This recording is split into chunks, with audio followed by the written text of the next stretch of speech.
Shalom, amados hermanos, bendiciones para sus vidas. Espero y deseo que estén pasando un Shabbat bendecido, un Shabbat santificado. Deseo lo mejor del eterno Dios durante este tiempo sagrado, este tiempo bendito que el Padre Eterno nos regala. Y continuamos aquí con nuestro estudio bíblico en Shabbat en este día. Y vamos a seguir viendo el tema que estamos desarrollando desde la perspectiva del apóstol Pablo.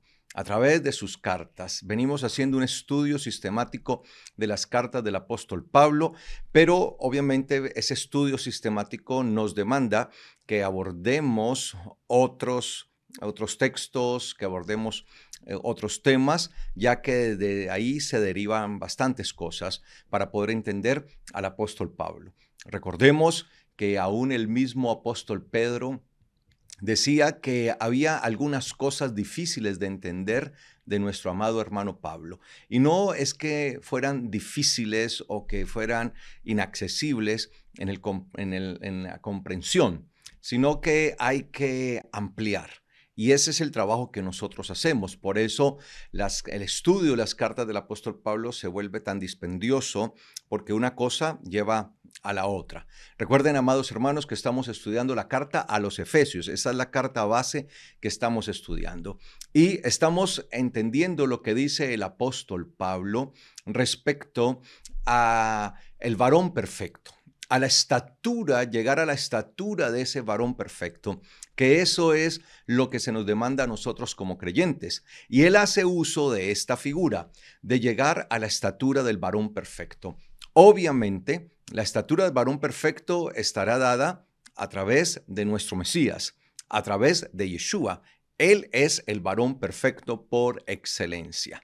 Sin embargo, como lo hemos visto en las clases anteriores de este estudio bíblico en Shabbat, nos damos cuenta que el término varón perfecto era un hebraísmo y era parte del pensamiento hebreo, que había que llegar a una estatura de un varón perfecto. Vuelvo y digo, obviamente esa estatura para nosotros está basada en Yeshua, que no es un varón perfecto, Él es el varón perfecto, es la medida perfecta, más gloriosa, a la que todos debemos llegar. Esa es la necesidad que tenemos. Y bien, ante este planteamiento de llegar a la estatura del varón perfecto que se nos da allí en la carta a los Efesios, estamos entendiendo cuáles son los riesgos y cuáles son las contras para poder llegar a la estatura del varón perfecto. ¿Qué es lo que impide que usted y yo podamos llegar a esa estatura? Porque eso también lo debemos analizar. Si bien se nos pide a nosotros que debemos llegar a esa estatura y hemos visto qué cosas nos permiten llegar a la estatura del varón perfecto, de la cual habla el apóstol Pablo en su carta a los Efesios, pues también tenemos que ver cuáles son aquellas cosas que se convertirían en contra, que se convertirían en un impedimento para que nosotros podamos llegar a la estatura del varón perfecto. Y hemos estado avanzando en este tema y por eso estamos abordando el tema de la soberbia, de la altivez, de la arrogancia.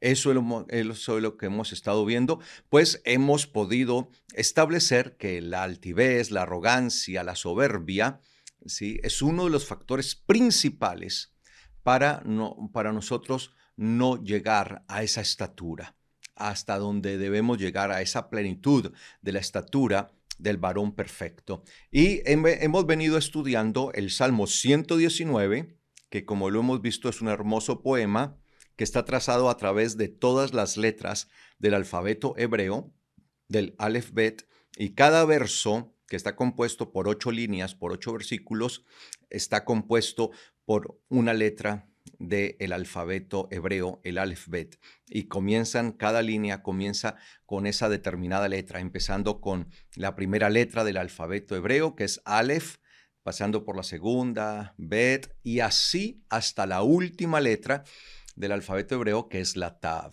¿sí? Entonces vamos a continuar en el Salmo 119, y en esta ocasión, pues, vamos a ir al versículo 65, Salmo 119, versículo 65. Salmo 119, versículo 65. Allí nosotros nos vamos a detener, vamos a estar estudiando, mirando, como lo hemos estado haciendo durante este estudio que estamos desarrollando, ¿sí? Salmo 119, versículo 65, que es el verso o es la estrofa, podríamos llamarla de alguna manera, ¿sí? Que corresponde, perdón, a la letra Tet, es decir, todos los versículos desde el 65 hasta el versículo 72, en hebreo, obviamente esto se ve en cuando uno lo lee en hebreo, todos van a empezar con la letra hebrea Tet. ¿Ok? Entonces vamos a empezar aquí con el Salmo 119, versículo 65 en adelante. Así dice este salmo: bien has hecho con tu siervo, Yahweh, conforme a tu palabra. Bien has hecho con tu siervo, oh Yahweh, conforme a tu palabra. Entonces, hemos visto, amados hermanos, cómo este salmo es una exaltación a toda la palabra de Dios. Y hemos podido también entender que cuando hablamos de la palabra de Dios, estamos hablando de la Torá, ¿sí? Cuando hablamos de el Dabar, la palabra, ¿sí? La palabra de Dios es igual a la Torá. Entonces, cuando nosotros vemos acerca de la palabra que le llamamos Dabar, que es la palabra declarada por el eterno Dios, pues vemos que es igual a Torah. Entonces, siempre hablar de la palabra de Dios, de la palabra de Elohim, del Davar Elohim, que es la palabra de Dios, pues estamos hablando de la Torah. Entonces, indistintamente, si decimos palabra de Dios o Torah, es lo mismo. Eso tengámoslo siempre en cuenta, porque hay personas que cometen el error, que como están en contra de la Torah, hacen diferencia de la palabra de Dios y de la Torá, como si la Torá fuera algo totalmente diferente a la palabra de Dios. Pero hemos podido establecer y hemos podido ver que Davar, que es la palabra declarada, que es la palabra de Dios, siempre que aparece allí, ¿sí? Por eso se dice que por el Davar de Dios fueron hechos los cielos y la tierra. Pues cuando hablamos del Davar de Dios, que es la palabra de Dios, estamos hablando de la Torá. Entonces podemos usar indistintamente esas dos expresiones, Davar o Torah. Davar o Torah. Cualquiera de las dos es lo mismo. Entonces aquí cuando el salmista está diciendo, bien has hecho con tu siervo, oh Yahweh, conforme a tu palabra, él está hablando de la Torah. Recordemos eso. Entonces, eso hay que tenerlo en cuenta para el ejercicio de la correcta interpretación de las Sagradas Escrituras. Si nosotros separamos la palabra de la Torah, estamos cometiendo una incorrección y vamos a hacer una mala interpretación de las Escrituras, vamos a hacer una eisegesis, en vez de hacer una exégesis, vamos a hacer una eisegesis y vamos a cometer errores bárbaros, errores grandes en el momento de interpretar y de comprender las Sagradas Escrituras. Así que como norma de interpretación correcta de las Escrituras, siempre debemos entender que cuando se nos habla de la palabra, se nos está hablando de la Torah. Entonces el salmista dice que él ha recibido bien de parte del eterno Dios conforme a su palabra. Es decir, que el salmista veía que la palabra, veía que la Torá era un bien para él. O sea, algo bueno. Él no lo veía como algo que fuera perjudicial o algo difícil, algo que él no pudiera alcanzar, sino que lo veía como algo bueno, algo de lo que él se beneficiaba. Así que el salmista ve a través de la Torá, a través de la palabra, es un beneficio, al contrario de lo que muchos hoy ven en la Torá. Muchos ven la Torá como si se tratara de un perjuicio. Muchos ven la Torá como si se tratara de un daño. Incluso hay personas, y he escuchado, yo personalmente he escuchado a predicadores que dicen que quienes viven conforme a la Torá serán condenados, se van a condenar. O sea, hasta ese grado de ignorancia han llegado algunos, de decir que hacer conforme a la ley de Dios es causa de condenación y que los que viven conforme a la ley entonces serán condenados por Dios. Es como que Él nos condene porque vivamos conforme a su Torá. Eso es igual al padre de familia que le da una instrucción a su hijo y le deja una serie de cosas que el hijo debe hacer y el hijo hace todo tal cual el padre le dejó escrito. Entonces, el hijo espera que cuando llegue su padre, pues su padre vea que cumplió todo. Y el padre de ese hijo llega a casa y se encuentra con que el hijo ha hecho exactamente todo como le fue instruido por él. Y al ver que hizo todo, entonces decide regañarlo, decide castigarlo por haber hecho todo lo que le dijo. Eso sería lo mismo. La Torá es una instrucción. Recordemos que la palabra Torá en hebreo significa instrucción. Obviamente es una instrucción que hay que acatar, es una instrucción que hay que cumplir, por eso está dada a través de mandamientos. Son instrucciones dadas a través de mandamientos, a través de decretos, preceptos, de estatutos. Entonces, sería contradictorio que el eterno Dios nos entregue la instrucción que debemos de seguir y posteriormente nos castigue o condene porque decidimos hacer todo lo que Él dijo. Eso no tiene sentido. Eso es algo incoherente. Nuestro Dios no es incoherente. Las mentes humanas son incoherentes, pero nuestro Dios no. Entonces nosotros no podemos arrastrar con la incoherencia que vivimos nosotros, no podemos arrastrar también a Dios, como si Él también fuera incoherente como nosotros.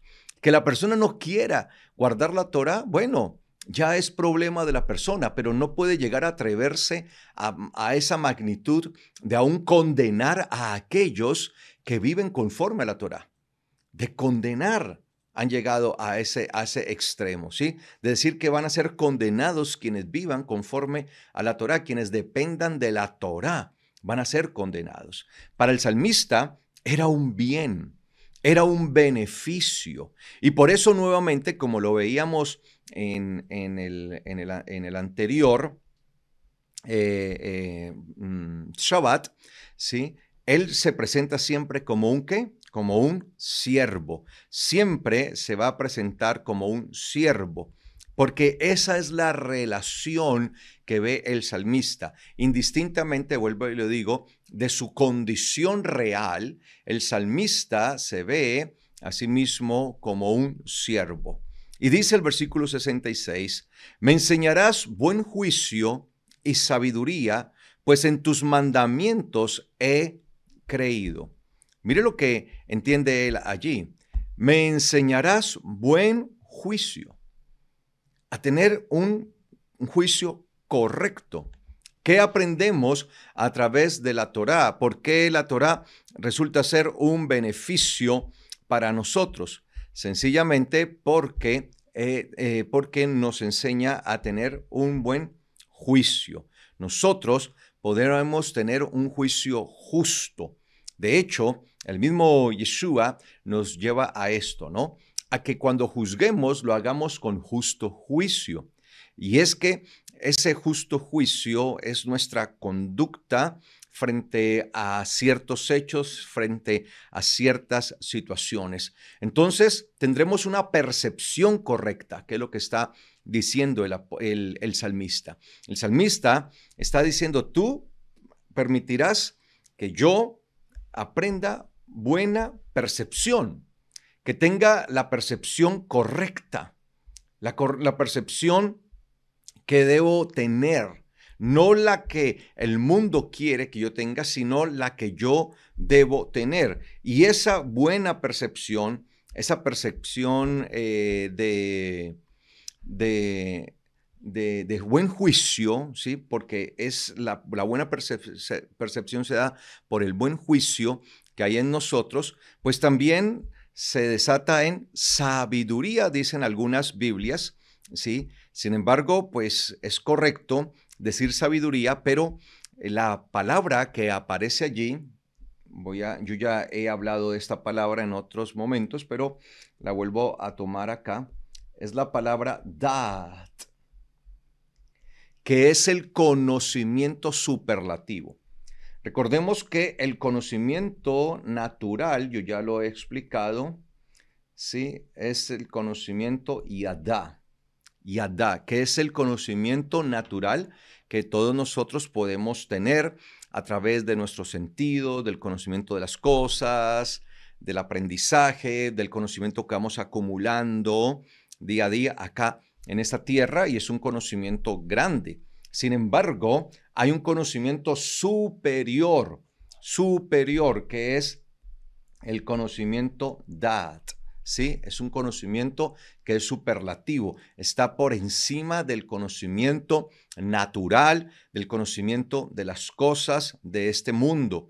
Uno puede tener mucho conocimiento de este mundo y puede llenarse de mucho conocimiento de las cosas acá, pero si no tiene este conocimiento dat, pues no va a poder tener el conocimiento de las cosas superiores del reino de Dios. Y el conocimiento dat es el que nos permite a nosotros entender y comprender las cosas superiores. Por eso, el mismo apóstol Pablo lo dice en algún momento, que para la gente, para el común, para el natural, lo dice así el apóstol, para el hombre natural, las cosas del espíritu, las cosas espirituales son una locura. ¿Sí? Son una cosa que no se entiende y hasta pueden causar burla. Y por eso muchas veces vemos que hay ciertas personas que se terminan burlando de nosotros, de nuestra fe, nos creen locos, que creemos en cosas que no existen. Bueno, ellos tienen una cantidad de argumentos y terminan burlándose, nos llaman ignorantes porque creemos en cosas, ¿sí?, que ellos obviamente no pueden entender porque no tienen este conocimiento, porque solamente su conocimiento se ha basado en las cosas de este mundo, es decir, que es el conocimiento superficial, comparándolo con Da'at y Adá. Yadá es el conocimiento superficial. Da'at es un conocimiento profundo, pero ¿profundo de qué? De lo espiritual, del otro mundo, de la otra dimensión, del reino de Dios, de eso, ese mundo espiritual que para muchas personas se vuelve inaccesible precisamente porque no han llegado a esto. Y por esto él dice allí, que dice el salmista, me enseñarás buen entendimiento, buen juicio, buena percepción, a tener la percepción correcta, que es lo que dice allí, ¿sí? Y sabiduría, dicen muchas Biblias, pero allí está hablando del conocimiento superior, dat, ¿sí? En donde dice sabiduría, que así lo traducen la mayoría de las Biblias, y digo que es una forma correcta de traducirlo, aunque la palabra sabiduría en hebreo también tiene su forma, ¿no? La palabra sabiduría en hebreo es jochma. Lo voy a escribir acá para que lo tengan en cuenta, ¿sí? Jochma.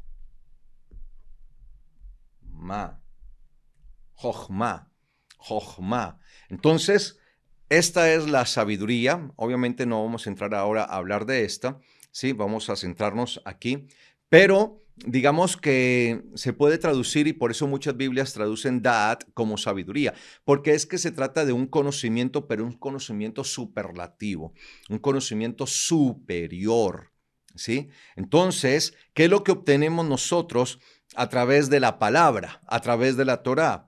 Pues ser enseñados, ser instruidos. ¿Enseñados e instruidos en qué? En una correcta percepción de las cosas, es decir, que aprendamos a percibir las cosas de la manera correcta, porque el mundo tiende a distorsionar las cosas y lo vemos. El mundo tiende a distorsionar las cosas a un grado tal que le hacen creer a la gente que lo bueno es malo y que lo malo es bueno. Por eso vemos un mundo que cada día se levanta con más ímpetu, con mayor fuerza, a llamar a lo bueno malo y a lo malo bueno. Y creen que es lo correcto y lo hacen a través de leyes incluso. Esto no es de unos cuantos, no es de unas minorías. De hecho, esto cada día va a crecer más. Sí, las minorías vamos a terminar siendo nosotros que tenemos el juicio correcto, que tenemos la percepción correcta para llamar a lo malo malo y a lo bueno bueno. Y no se hagamos y no nos admiremos, que no se nos haga extraño que nosotros terminemos siendo la gran minoría y hasta siendo perseguidos por eso, porque tengamos la capacidad de llamar a lo bueno bueno y a lo malo malo. Entonces, nosotros entendemos a través de la palabra, ¿sí? A través de las escrituras, aprendemos a tener una percepción correcta de las cosas y también a tener un conocimiento de lo superior. Mientras vivimos en un mundo que rechaza cada vez más y más el mundo superior, el mundo espiritual, rechazan lo espiritual y se burlan de lo espiritual y lo pisotean, nosotros debemos anhelar lo espiritual y poder desarrollar esa sabiduría, ese entendimiento superior. Y precisamente dice allí, dice, me enseñarás esa correcta percepción, ese buen juicio de las cosas y me darás un entendimiento superior. ¿Por qué? Porque en tus mandamientos he creído. Porque en tus mandamientos he creído. Entonces mire que el creer en los mandamientos, el aferrarse a los mandamientos, es lo que a nosotros nos permite tener y desarrollar esa capacidad superior. Recordemos, amados hermanos, que la palabra creer, que es la palabra hebrea, amán, acá sí les voy a poner, ¿sí? Amán, en hebreo, sí, esta es la raíz. Amán significa aferrarse. ¿Qué significa esto? Aferrarse. Aferrarse. Entonces, nosotros nos aferramos, ¿sí? Esto significa aferrarse. Nosotros nos aferramos. Entonces, ¿qué es lo que hacía el salmista? ¿Qué dice el salmista que hacía él? Se aferraba. ¿Se aferraba a qué? A los mandamientos. Cuando dice, porque en tus mandamientos he creído, es decir, en tus mandamientos me he aferrado. Me he aferrado a tus mandamientos. Estoy aferrado, estoy asido, estoy tomado de ellos. Me tomo de tus mandamientos, allí estoy yo. Entonces, él entendía el valor tan grande que tenían los mandamientos de la Torá, de la palabra, y por eso se aferraba a ellos, porque de ellos obtenía precisamente ese buen juicio, ese buen entendimiento, esa percepción correcta de las cosas que es tan fundamental en nosotros para poder saber qué es lo bueno, qué es lo malo, para poder distinguir en un mundo de matices, en un mundo de grises, ¿sí? Porque hoy nos están pintando todo de los colorcitos, pero en realidad es un mundo de matices, de muchos grises, que es difícil distinguir el uno del otro, ¿sí?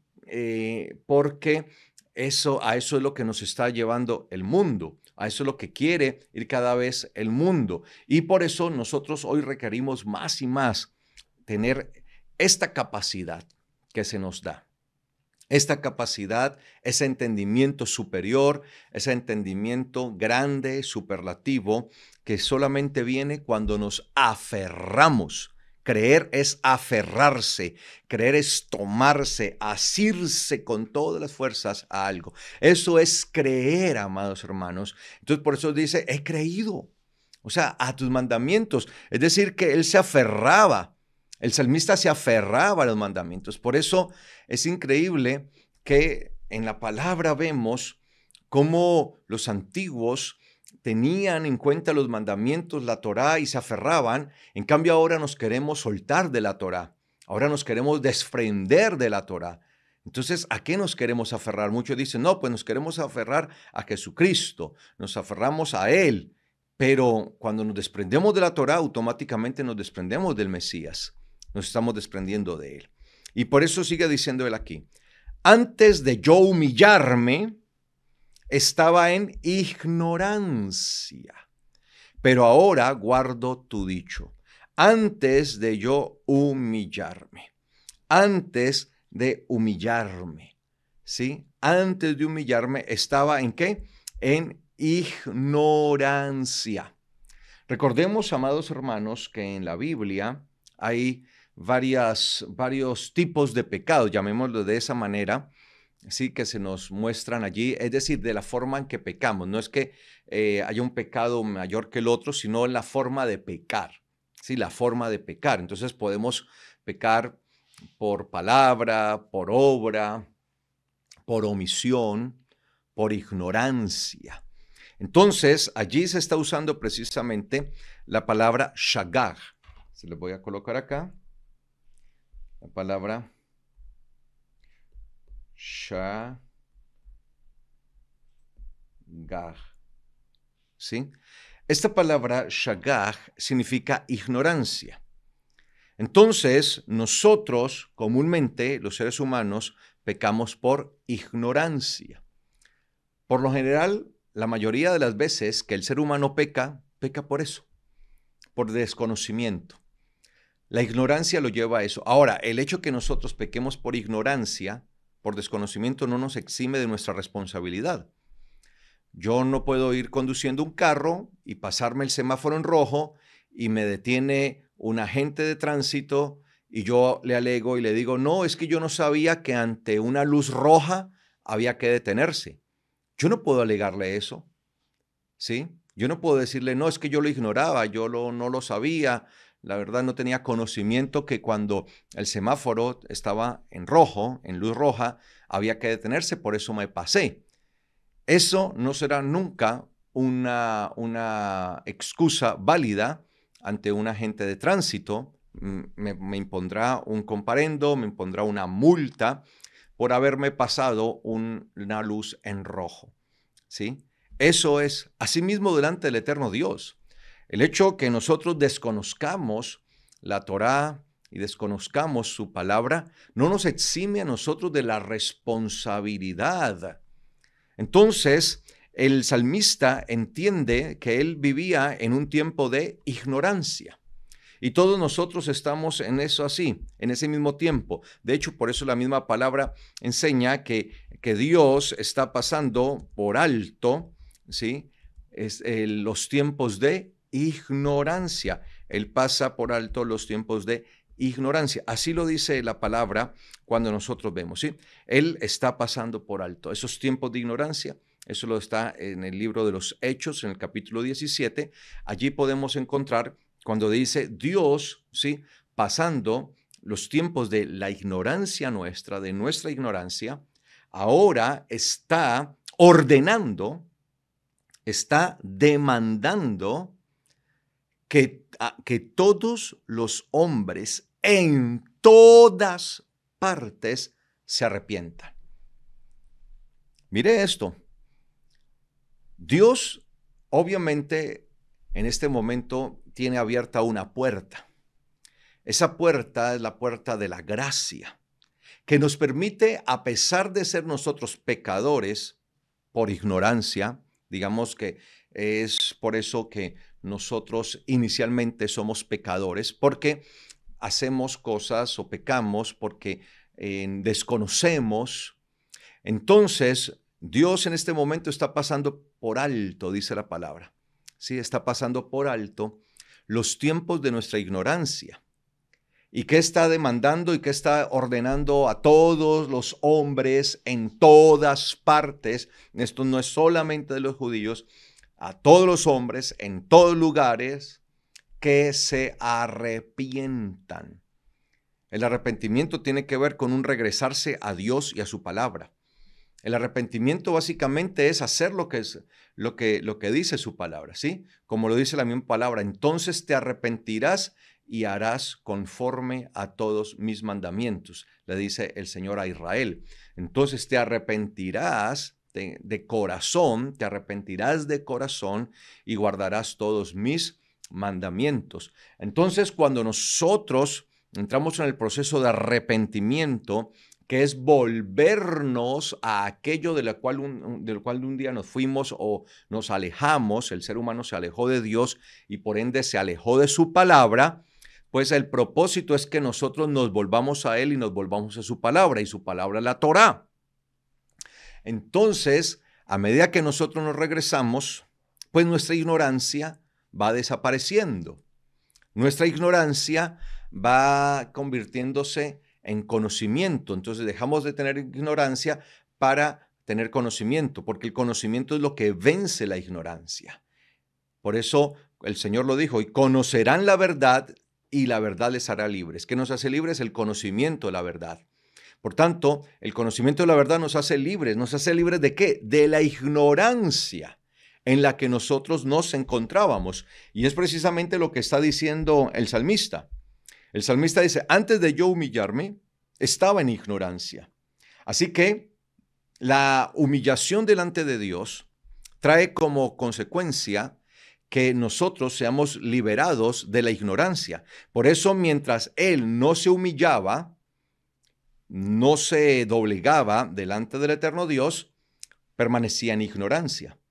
Y es que la soberbia, el orgullo, la prepotencia es lo que impide que el ser humano pueda doblegarse delante de Dios. Y muchas veces se prefiere decir no hay Dios, Dios no existe, eso es un mito, eso es un cuento de hadas, eso es una invención, y se sacan una cantidad de pretextos, pues como consecuencia de la altivez, de la arrogancia. Cuando uno escucha a una persona hablar así, con mucho conocimiento de este mundo, puede tener muchísimo conocimiento, no se está colocando en duda que la persona sea muy preparada y tenga mucho conocimiento, pero todo ese conocimiento no le ha servido en absoluto para poder tener el conocimiento supremo. Solamente lo ha usado para poder entender las cosas de este mundo. Por eso no trascenderá esa persona.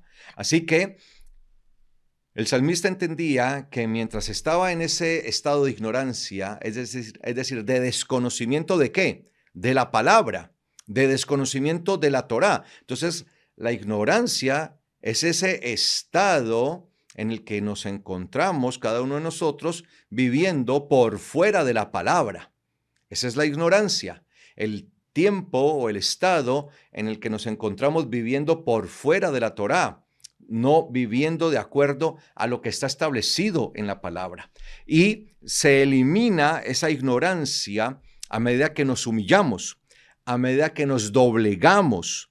Entonces, doblegarse para un soberbio, para un altivo, es bastante complejo, bastante difícil. Y por eso siempre están en ignorancia. Podrá tener muchísimo conocimiento de este mundo, muchísimo conocimiento de las cosas, de cómo funciona este mundo, este universo. Podrá sacar mil y mil teorías, podrá tener la cantidad de pensamientos teóricos acerca de cómo funciona y cómo es que vino a darse todo lo que existe.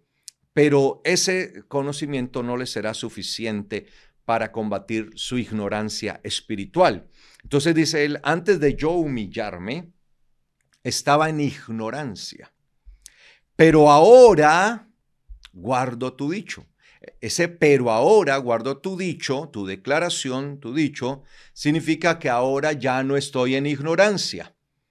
¿Y por qué? Porque guardo lo que tú has dicho, lo que tú has declarado, lo que tú has decretado. Guardo precisamente eso, lo que tú has hablado, lo que has dicho, lo que ha salido de tu boca. Porque la palabra, la Torá, ha salido de la boca de Dios, ha salido de Él. Y por eso Él entendía que el proceso de humillación en su vida traía beneficio, ya que lo sacaba de la ignorancia y eso le permitía entonces empezar a guardar la palabra, empezar a guardar lo declarado, la palabra que está dada por el eterno Dios. Y sigue diciendo él aquí, bueno eres tú y bondadoso que me enseñas tus estatutos. Mire cómo él ve a Dios, lo ve como bondadoso, como bueno, ¿sí? ¿Por qué? Porque le enseña y dice, bueno, tú eres bueno. ¿Por qué eres bueno? ¿Y por qué eres bondadoso? Sencillamente porque me educas, me enseñas, me instruyes ¿en qué? En tus estatutos. Él no veía al eterno Dios como alguien malévolo, como alguien maléfico por el hecho de enseñarle los estatutos. Lo ve como parte de la bondad de Dios. Y de hecho, si nosotros hoy estamos atendiendo a sus mandamientos y estamos atendiendo a la Torá, a su palabra, es gracias a la bondad de Dios. No porque nosotros lo merezcamos o no porque nosotros de verdad hicimos algo para ser merecedores, no. Todo esto es parte de la bondad de Dios. Si hoy a nosotros se nos está abriendo el entendimiento y se nos permite elevarnos a un entendimiento superior para poder discernir y comprender lo espiritual, lo que la mayoría de la gente no puede hacer, no es porque realmente nosotros hayamos hecho méritos para esto, amados hermanos. Debemos entender que esto hace parte de la bondad de Dios, de la misericordia de Dios. De otra manera, no estaríamos nosotros aquí. No estaríamos nosotros ni siquiera pensando en la palabra, ni estaríamos interesados en estudiar su palabra. Mire que usted está aquí en este momento y me lo imagino allí con un cuaderno, tomando apuntes, escribiendo las palabras, tomando apuntes acerca de lo que hablamos. ¿Pero por qué? Porque ese interés que no tiene la mayoría de la gente. Vemos que la mayoría de la gente no está interesada en esto. ¿Por qué usted tiene ese interés? Por la bondad de Dios. Entonces aquí estamos es por mera bondad. Eso sí, tengámoslo en cuenta, que no se nos suba la espuma del champú, porque la verdad, amados hermanos, nosotros no hemos hecho nada para merecer lo bueno de Dios. Merecíamos lo malo de Dios, es decir, merecíamos el castigo, la condenación. Sin embargo, Él permite un proceso en nosotros de humillación, de doblarnos, de doblegarnos delante de Él. ¿Para qué? Para que nosotros seamos instruidos, seamos enseñados en sus estatutos. Por eso dice Él, bueno eres tú y bondadoso que me enseñas tus estatutos. ¿Por qué Él calificaba a Dios de bondadoso? Porque le enseña.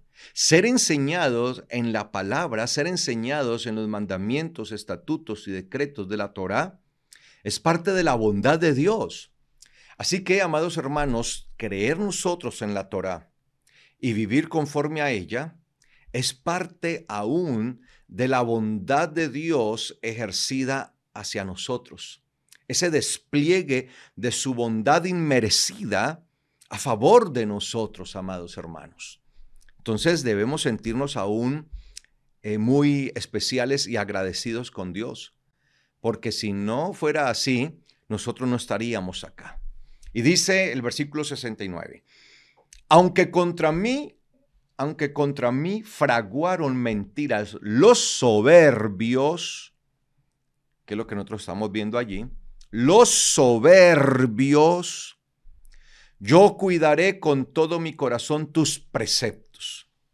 Aunque contra mí fraguaron mentira los soberbios.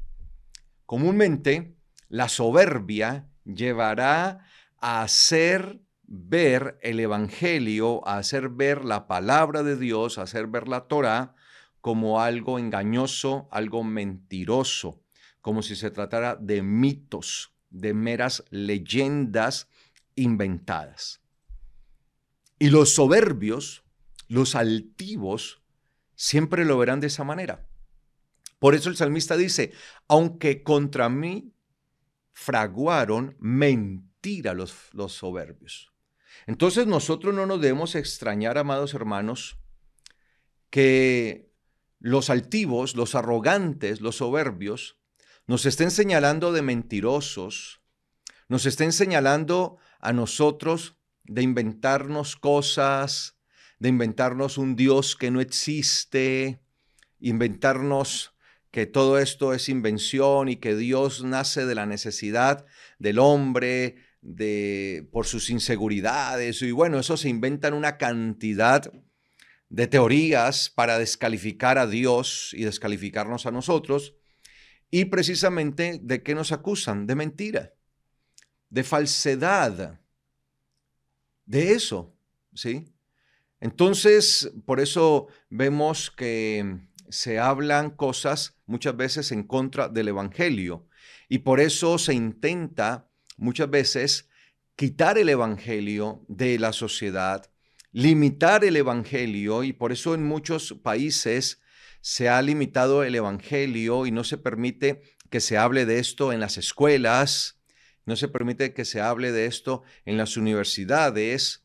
Y en realidad sí se puede enseñar pura humanidad y se pueden enseñar todas las teorías que hayan acerca del universo, pero del evangelio o de la creación como tal, porque nosotros creemos en la creación por medio de Dios, esa creación que no es, o esto que existe, no es el resultado de un accidente, sino que nosotros creemos que es el resultado de una planificación, es decir, es una creación planificada. Todo lo que existe, existe porque fue planificado. Hay una mente superior que es superior a todo lo que existe y a todo lo que vemos en este universo. Entonces el salmista por eso habla de las mentiras, de las falsedades que hablan los soberbios en contra de él.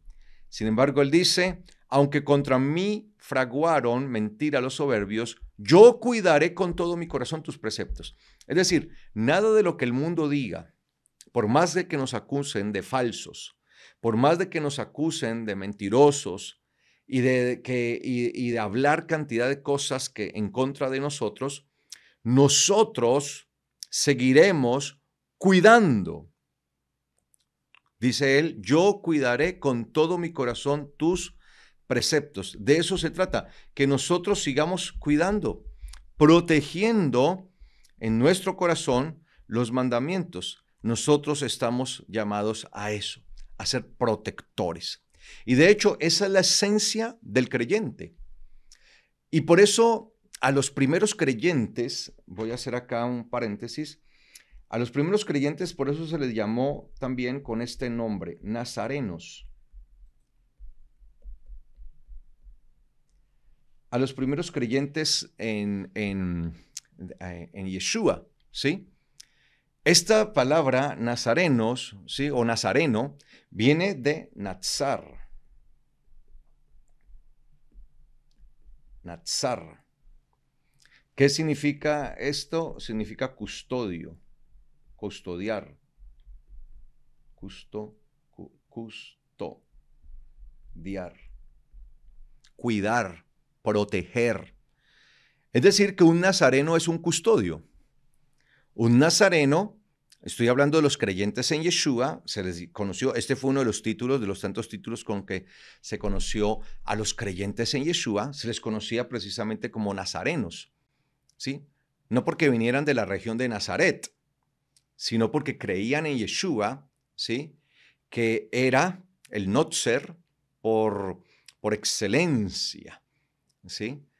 Obviamente, Nazaret, la región de Nazaret, tiene que ver con esta misma raíz. Sí, claro, la región de Nazaret, ¿sí? Tiene que ver con esta misma raíz, Nazar, ¿sí? Digamos que Nazaret, ¿sí?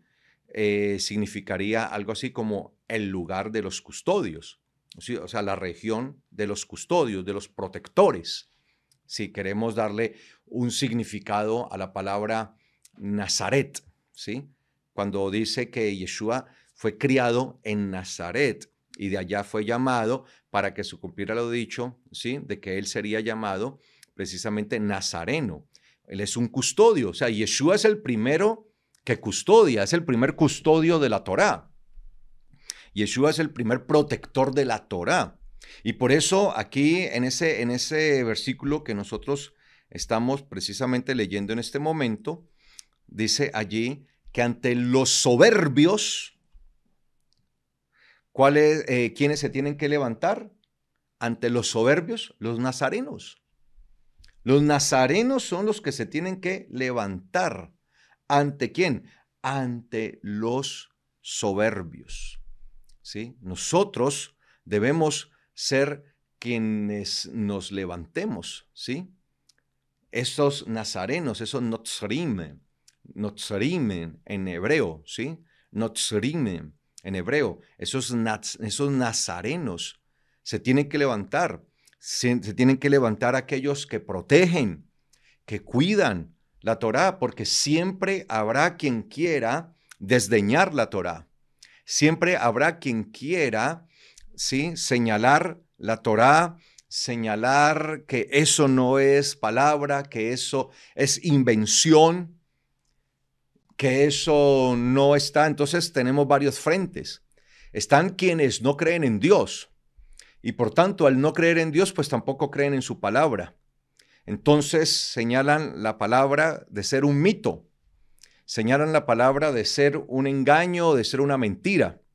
Pero también están quienes creyendo, que dicen ser creyentes en el Señor, estos que dicen ser creyentes son peores porque por lo menos los otros dicen ser no creyentes, dicen ser ateos y no creyentes en Dios y no creen en su palabra, pero por lo menos se diferencian de que estos dicen, de los otros dicen ser creyentes. Y el problema, el colmo es que siendo creyentes, diciendo que son creyentes, niegan la eficacia de la Torá y de sus mandamientos, de sus preceptos, de sus decretos. Entonces vemos que esto es peor, ¿no? Porque aquellos dicen ser creyentes, pero en el momento empiezan a señalar la Torá, empiezan a señalar los mandamientos, los decretos, los preceptos de la Torá y empiezan a decir que ya no hay que vivirlos, que ya están obsoletos, que no son para este tiempo, que eso era para el tiempo antiguo, que eso es para los judíos, que no es para los gentiles. Y bueno, se inventan una cantidad de excusas, de pretextos más bien, para no vivir y no hacer conforme a la Torá. Y por eso es que deben levantarse los protectores. Y el salmista se veía a sí mismo como un protector. Yo cuidaré, yo protegeré, yo custodiaré con todo mi corazón tus preceptos. Recuerden que el corazón en el contexto hebreo representa el entendimiento, el pensamiento. Entonces, él está diciendo, con todo mi corazón, con todo mi entendimiento, yo voy a ser un protector, yo voy a ser un custodio, voy a ser un vigilante, voy a guardar, ¿sí?, con todo mi corazón tus preceptos, tus preceptos. Y usa precisamente esta palabra, que es la palabra que se usa para un soldado que está vigilante, resguardando algo muy importante. Por lo general, a los soldados se les ponía allí como custodios para vigilar lo que era muy importante. Por ejemplo, las puertas de entrada de un palacio, de un rey, por lo general era custodiada, habían centinelas, había custodios, había vigilantes, protectores allí, que estaban en todo momento guardando la entrada del palacio real. Entonces, así se ve el salmista. Se ve como uno de estos custodios, de estos guardianes que está allí en contra de las mentiras de los soberbios. Entonces, nosotros nos tenemos que levantar en contra de las mentiras, de los engaños, de la falsedad. ¿De quién? De los soberbios, de los altivos, de los que pueden negar la palabra de Dios por negar a Dios, o aquellos que diciendo que creen en Dios, pero niegan la palabra, niegan la eficacia de ella, al decir que su Torá no está vigente, al decir que su Torá no debe cumplirse, no debe hacerse. Entonces, hoy más que nunca se requiere este tipo de personas. Usted y yo estamos llamados a ser custodios, a ser aquellos que nos levantemos, esos centinelas que estamos dispuestos con todo el corazón a guardar, a resguardar la palabra, a resguardar la Torá. La cuestión es que lo vamos a hacer, porque obviamente es mucho más el ejército que está en contra de la Torá, es mucho más grande aquellos que son enemigos de la Torá y por ende enemigos de Dios, que los que creen en la Torá. Sin embargo, a pesar de que nosotros somos un grupo pequeño, minoritario, ¿sí?, tenemos al eterno Dios de nuestra parte. Y eso debería a nosotros entonces darnos esperanza, saber que nosotros estamos a favor de Él, de sus preceptos, de sus decretos, de sus mandamientos, y por tanto Él estará a favor de nosotros. Dice el versículo 70, el corazón de ellos se espesó como la grasa, mas yo en tu Torá me regocijo. ¿Quién es el corazón o qué es el corazón de ellos? Pues el de los soberbios. Entendemos, amados hermanos, que los soberbios tienen un corazón espeso, como dice, como la grasa, el corazón, que es el pensamiento. Es decir, el pensamiento de ellos se ha espesado. Y aunque en aquel tiempo de pronto no estaban tan avanzados en tecnología y en ciencia, sin embargo sabemos nosotros que un corazón lleno de grasa, pues es un corazón que está a punto de infartarse, es un corazón que está a punto de desfallecer, de dejar de latir. Por tanto, nosotros debemos entender que los soberbios tienen un corazón lleno o espeso de grasa. ¿Qué significa un corazón que se espesó como la grasa? Pues es un corazón insensible, es un corazón que se ha engrosado y se ha hecho insensible, es un corazón que no permite que llegue la palabra, que no permite que penetre la Torá, y por eso está engrosado, se ha engrasado, está espeso como la grasa, el corazón de ellos. ¿Qué es el pensamiento? Así está el pensamiento de ellos, está embotado. Es un pensamiento que no permite que la Torá, que la palabra del eterno Dios pueda llegar, que la Torá haga una obra verdadera en sus vidas, porque sencillamente su corazón, su pensamiento es inaccesible, no permite que penetre, no permite que acceda la palabra. Y por eso dice allí, el corazón de ellos se espesó como la grasa. Mas yo en tu Torá me regocijo. Entonces, él veía la condición de los soberbios. Un corazón que no era para nada blando, un corazón que no era maleable, un corazón que estaba obstinado, un corazón que estaba enaltecido.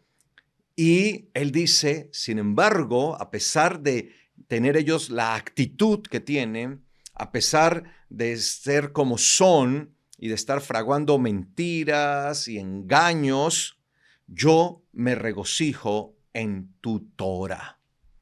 Me regocijo en tu Torá. Muchas veces el señalamiento continuo de la gente hacia nosotros por vivir conforme a la Torá, pues puede hacer que nosotros decaigamos por un momento y que nosotros entonces no querramos vivir más conforme a la Torá. Pero mientras más nos señalen y mientras veamos que el hombre natural se espesa más y se hace más insensible a la Torá, pues con mayor ahínco nosotros tenemos que regocijarnos en la Torá. Por eso él veía la Torá como su regocijo, como su alegría, como su gozo. Entonces es lamentable ver que hay personas que dicen ser creyentes, pero no encuentran el gozo en la Torá. Más bien ven la Torá como algo difícil, algo gravoso, algo que causa malestar y mal en la persona, en vez de ver la Torá como algo en lo que nosotros debemos gozarnos, en lo que nosotros debemos alegrarnos. Y la Torá debe ser nuestro regocijo. La Torá debe traducirse en un gozo permanente en nosotros. Y a medida que vivimos conforme a la Torá, pues mayor gozo. Entonces, ¿quiénes no se pueden gozar en la Torá? Los soberbios. Así que, cuando una persona habla en contra de la Torá, es porque es soberbia, es porque es una persona altiva, es una persona prepotente, porque una persona que en realidad es creyente y vive conforme a la voluntad de Dios, se va a alegrar en la Torá, se va a regocijar en ella. Vivir conforme a la Torá va a ser su gozo. Seguir lo que dice la Torá va a ser su alegría. Y eso es lo que nosotros debemos entender, y hacia eso nos lleva el Señor. Y de esa manera llegamos nosotros a la estatura del varón perfecto. Porque precisamente Yeshua se gozaba en seguir la voluntad de su Padre. A pesar de los escarnios, a pesar de los señalamientos, a pesar de las innumerables veces que lo quisieron a él acusar falsamente y lo quisieron incluso apedrear. Hay momentos que nos muestran que dicen que querían apedrear a Yeshua, que lo querían matar, que lo querían tirar por un peñasco, por un abismo. Es decir, él tuvo muchos momentos críticos en donde las multitudes, las personas, los religiosos quisieron cobrar su vida, quisieron matarlo inmediatamente, pero pues no podían hacerlo porque no era su momento, porque no era de esa manera que iba a terminar él, sino que él mismo, por sí mismo, iba a ir hasta el madero para darnos redención. Pero entonces Yeshua tuvo que aguantar todo esto y hasta lo último aguantó. El juicio que tuvo delante de los sacerdotes, que fue un juicio injusto. Luego, ante la multitud, posteriormente fue llevado al madero y ahí seguían enjuiciándolo y seguían señalándolo y se seguían burlando de él. Seguían diciendo cantidad de cosas ignominiosas, mentirosas, falsas acerca de Yeshua. Y él fue hasta allí y por eso él nunca jamás, a pesar de la situación, a pesar de lo duro, de lo difícil que estaba allí, nunca jamás pensó en dejar de hacer la voluntad de su Padre. Por eso hasta último momento rogaba a su Padre y decía: Padre, si te es posible, pasa de mí esta copa, pero que no se haga mi voluntad, sino la tuya. Así que el corazón de Yeshua nunca se espesó. Un corazón espeso de grasa es un corazón insensible, es un corazón no obediente, es un corazón que no se doblega, es un corazón que no quiere vivir conforme a la voluntad de Dios. Nosotros tenemos que tener un corazón dócil, un corazón limpio, humillado, y ese corazón dócil, limpio y humillado es el que siempre se va a regocijar en la Torá. Se va a regocijar en la palabra de Dios, sabiendo que es la voluntad de Dios. Y la Torá, siendo la voluntad de Dios, pues va a causar en la persona esa bendición, esa alegría, ese gozo. Y sigue diciendo el versículo 71. Bueno me ha sido haberme humillado, pues he aprendido tus estatutos. ¿Cuándo el ser humano puede aprender los estatutos? Hasta humillarse. Entonces vemos que lo contrario a la soberbia es la humillación. Lo contrario a la soberbia es el doblegarse, amados hermanos. Entonces, ¿en qué orilla vamos a estar nosotros? ¿En la orilla de los soberbios o en la orilla de los humildes, de los que se humillan delante del Señor?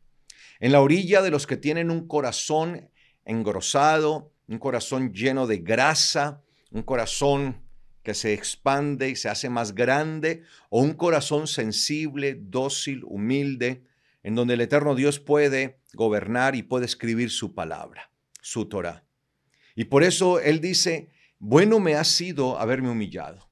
El humillarse delante de Dios traerá para nosotros beneficios. Traerá para el hombre siempre un beneficio. Y eso es lo que muchas veces el hombre no quiere entender y no quiere acceder a eso.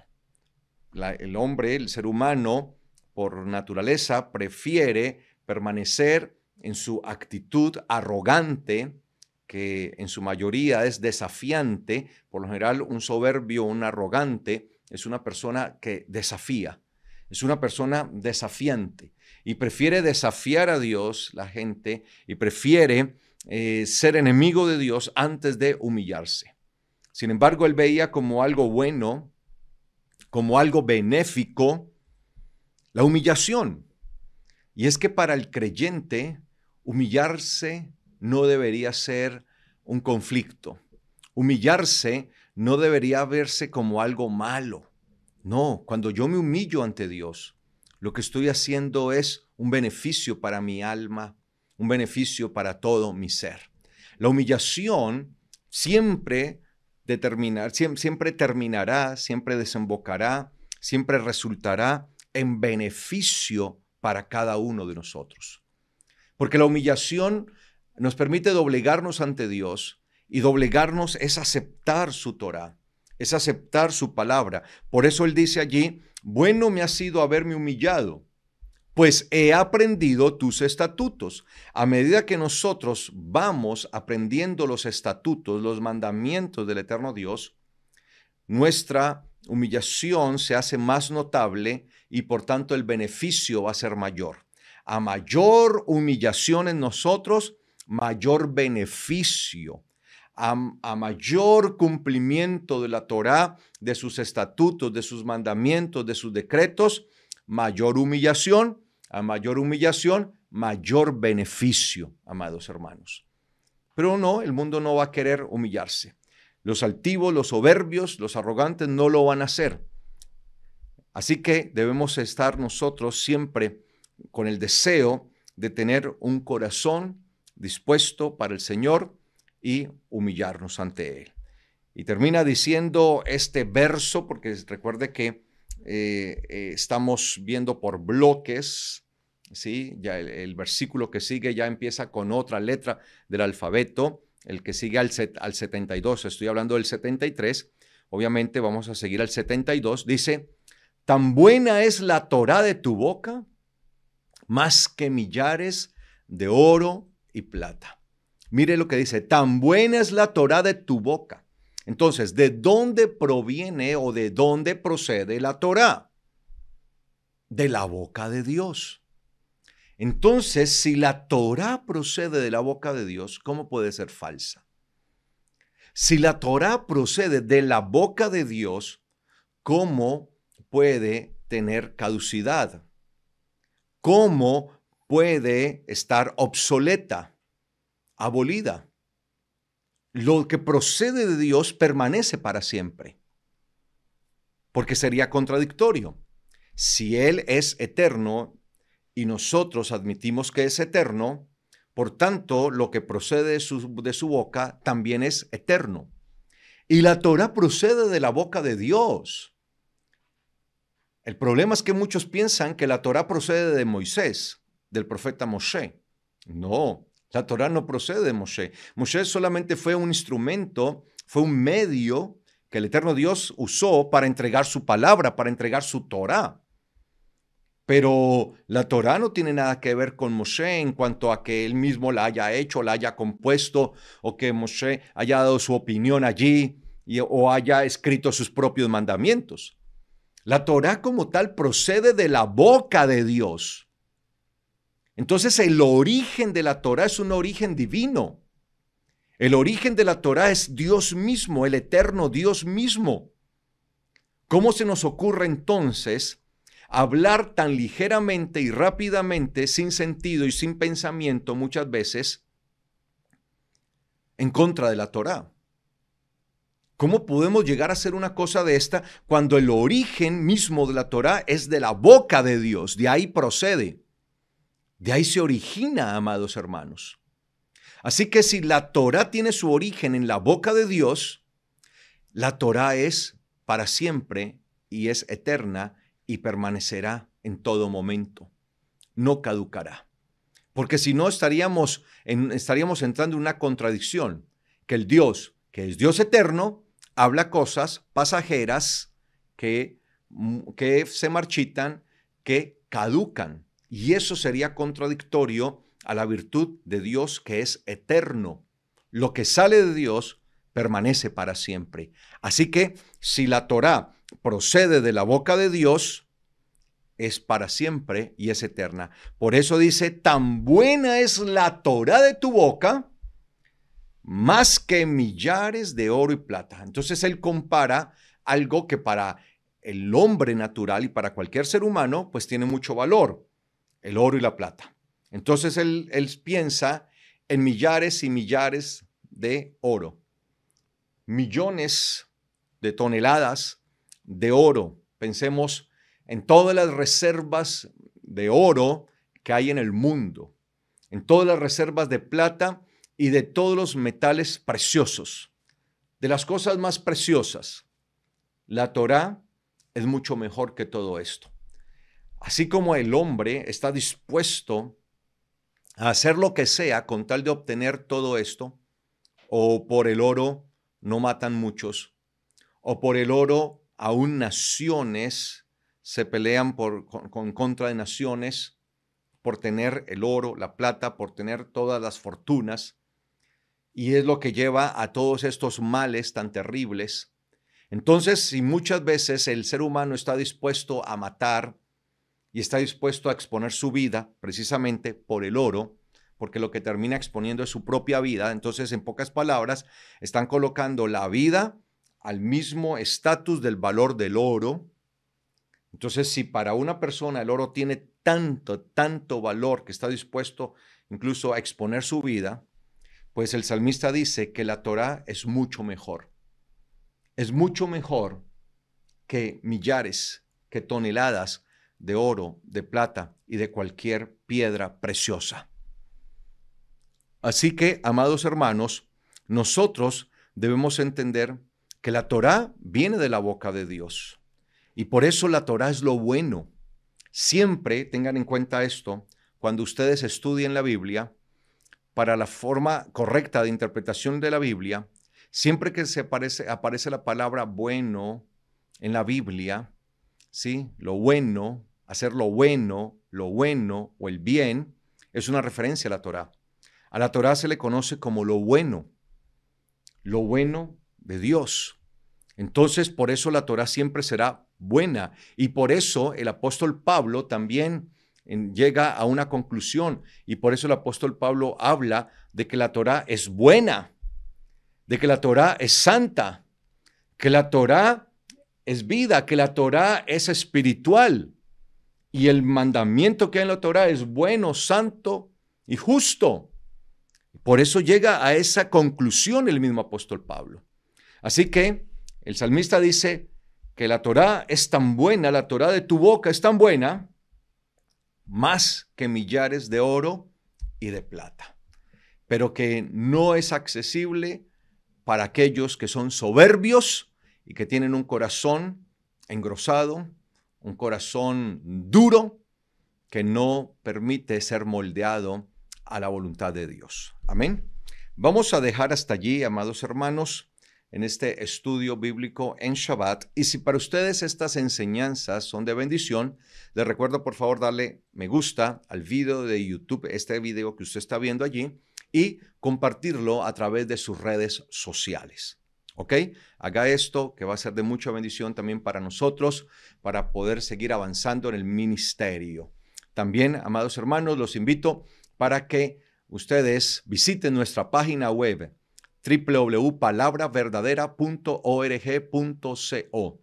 Allí encontrarán todo acerca de nuestro ministerio. Esa es nuestra página oficial. encontrarán todo acerca de nuestro ministerio. Allí también encontrarán un espacio donde podrán inscribirse en nuestras escuelas de formación ministerial, que nuestras escuelas están abiertas continuamente en inscripciones. A toda hora las personas se pueden inscribir y son totalmente gratuitas. Y a través de nuestras escuelas las personas recibirán herramientas de conocimiento que les permitirán profundizar en la palabra, en el aprendizaje de la palabra, en el entendimiento de ella desde su contexto. Así que anímese a estudiar en nuestras escuelas e invite a otros, ya que son gratuitas y el tiempo o el horario de estudio lo pone cada alumno. Así que, amados hermanos, es tiempo de prepararnos en nombre del Señor. No se olvide que comunicarse con nosotros. Si usted está llegando recientemente a nuestra transmisión, a nuestro ministerio, no se ha comunicado, escríbanos por favor a través de WhatsApp o de Telegram al número que aparece en su pantalla. Si vive fuera de Colombia, recuerde que más 57 es el código de área de Colombia y es necesario que usted que vive fuera de Colombia lo ponga allí, más 57 y el número celular 301-201-6600. Nos escribe a través de WhatsApp o de Telegram y nosotros nos estaremos contactando con usted. Nos pone ahí su nombre, de dónde es, de qué parte, si es de Colombia o fuera de Colombia. Y si tiene alguna petición, la puede colocar, que con mucho gusto estaremos orando por su vida. Amados hermanos, muchas gracias por la atención dispensada. Gracias por permitirme llegar a ustedes con este estudio bíblico en Shabbat. Muchas bendiciones. Shalom para todos.